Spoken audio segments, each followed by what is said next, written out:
دا ماشوم چې کله پیدا شي نو کور ته خوشحالي راشي، مور او پلار خوشاله شي، کور کې ټول خلک خوشاله وي، خو مور او پلار ته ډېره زیاته خوشحالي، ډېر انتهایی خوشحالي. دغه ماشوم چې ورو ورو لویږي، څونه خدمتونه مور وکړي د دې ماشوم، شپې ورته شوګېږي، ډېر انتهایی لوی خدمتونه وکړي د دې ماشوم بچي. دغه رنګ پلار سخت تیریږي د دغه بچي دپاره، ډېرې زیاتې سخت تیریږي د ماشوم بچي دپاره دغه پلار. بیا دا بچی چې کله لږ غټ شي او دا خبرې شروع کړي، د خبرو شروع کولو په ټایم کې دا لږې لږې خبرې کوي کله، نو په دې ټایم کې دا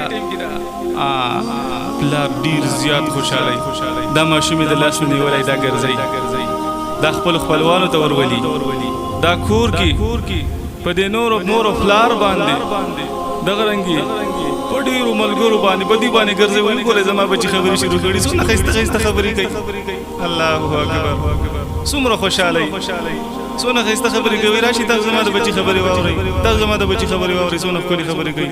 بیا دغه بچی چې کله غټ شي، دا چې کله غټ شي په خپلو خپو ودرېږي، نو بیا مور او پلار ته څه وایي، الله اکبر، مور او پلار ته بیا څنګه ناشنا ناشنا خبرې کوي. پلار ته وایي ماړه وایي ته به څه پوهېږي بابا جانه، په قلاره کښېنه سیټ ته وایي بس ستا په دې خبرو کې څه کار دی، غلی کښېنه سیټ ته په دې خبرو نه پوهېږي. دا زموږ دور دی، ستاسو دور تېر شوی دی، په هغه پخوانی جاهلیت دور و مړه وایي تاسو په هغه وخت کې څنګه وخت تېر کړی دی. تاسو بس مه کوئ، موږ تعلیم یافته خلک یو، تعلیم هم کړی دی، په دې موږ پوهېږو. دغه رنګې مور ته هم وایي، مور وایي ته په څه نه پوهېږي، څه خبرې مه کوه، ته غلې کښېنه، ستا وایي عقل کار نه کوي.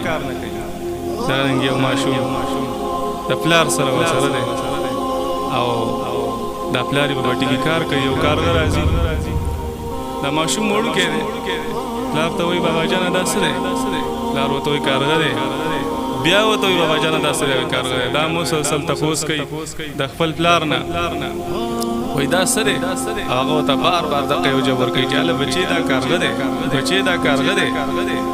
او دغه بچی چې کله غټ شي نو بیا دا پلار د دې بچي نه چې کله د دې خبرې په دویم ځل تپوس کوي، وایي مړه نو وایي غوږونه دې کار نه کوي، نو وایي سله چې کوم دی زمونږ غوږونه ولې خوري، وایي سیټ ته کښېنه په ارامه، وایي ته نه اورې غلی شه. نو داسې داسې خبرې کوي د مور او پلار ته چې هغه ډېرې زیاتې عجیبه خبرې وي. نو دا زمونږ حالات دي، دا زمونږ دا بچو هغه تربیت.